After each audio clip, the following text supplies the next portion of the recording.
Assalamualaikum warahmatullahi wabarakatuh. Sebelumnya, saya akan memperkenalkan diri terlebih dahulu. Saya Fatmawati, asal sekolah dari SMA Negeri 1 Rancah, Kabupaten Ciamis. Saya akan menjelaskan materi mengenai hukum dan HAM. Hukum. Pengertian hukum. Hukum adalah peraturan atau adat yang secara resmi dianggap mengikat yang dikukuhkan oleh penguasa atau pemerintah. Hukum juga meliputi aturan berupa undang-undang serta peraturan terkait, kaidah dalam masyarakat, dan keputusan yang ditetapkan oleh penegak hukum. Pengertian hukum menurut Utrecht. Hukum adalah himpunan petunjuk hidup, baik perintah atau larangan yang mengatur tata tertib dalam suatu masyarakat yang seharusnya ditaati oleh anggota masyarakat dan jika dilanggar dapat menimbulkan tindakan dari pihak pemerintah dari masyarakat itu. Menurut buku pengantar Ilmu Hukum Indonesia, hukum menurut bentuknya dibagi menjadi 1. Hukum tertulis, yaitu hukum yang dicantumkan dalam berbagai peraturan perundang-undangan. Hukum tertulis terbagi menjadi 2 bagian, yaitu 1. Telah terkodifikasi, contohnya KUHP. 2. Belum terkodifikasi, yaitu hukum perkoperasian. Apa sih kodifikasi itu? Kodifikasi adalah pembukuan bahan-bahan hukum yang sejenis secara sistematis dan lengkap dalam kitab undang-undang. 2. Hukum tidak tertulis, yaitu hukum yang masih hidup dan berkembang di masyarakat namun tidak tertulis, atau hukum kebiasaan.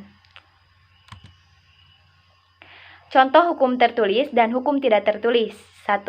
Contoh hukum tertulis adalah Undang-Undang 1945, Keputusan Presiden, dan KUHP. 2. Contoh hukum tidak tertulis adalah norma-norma sosial seperti sopan santun, kejujuran, dan saling menghormati. Fungsi hukum dalam kehidupan masyarakat. 1. Sebagai sarana pengendali sosial, sebuah sistem yang menerapkan aturan-aturan mengenai perilaku yang benar. 2. Sebagai sarana untuk mengadakan perubahan pada masyarakat. 3. Sebagai alat ketertiban dan keteraturan masyarakat. 4. Sebagai sarana dalam mewujudkan keadilan sosial. 5. Sebagai sarana dalam pergerakan pembangunan. Selanjutnya yaitu HAM. Pengertian HAM. Hak asasi manusia adalah hak yang melekat pada manusia sebagai anugerah Tuhan Yang Maha Esa yang harus dihormati, dijunjung tinggi, dan dilindungi oleh negara, hukum, dan semua orang. Secara umum, sifat-sifat HAM yaitu sebagai berikut. 1. Bersifat kodrati, yaitu hak asasi manusia adalah hak yang telah menjadi kodrat manusia. 2. Bersifat universal, yaitu berlaku secara umum di seluruh dunia dengan tetap menghormati adat istiadat dan budaya negara masing-masing. 3. Bersifat langgeng, yaitu hak asasi manusia telah ada sejak manusia dalam kandungan sampai meninggal.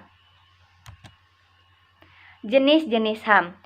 Jenis-jenis HAM yang diakui secara universal ada 30 pasal.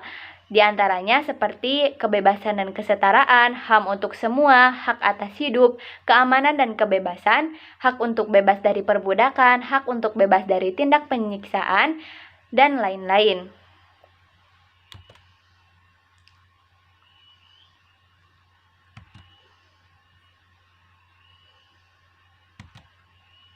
Contoh pelanggaran HAM yang pernah terjadi di Indonesia.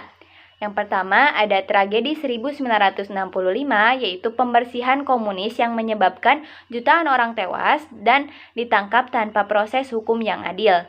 2. Pembantaian di Tanjung Priok 1984 yaitu pembunuhan massal oleh aparat keamanan terhadap demonstran yang menuntut keadilan sosial dan politik.